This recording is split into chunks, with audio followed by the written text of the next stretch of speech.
ഉള്ളിലെ പരിഭവം പിണക്കമാണു എന്നോടിണക്കമാണു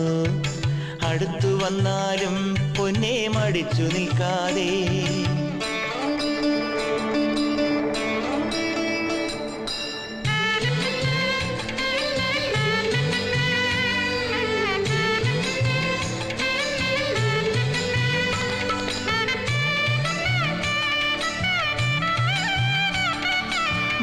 മാമഴത്തുള്ളികൾ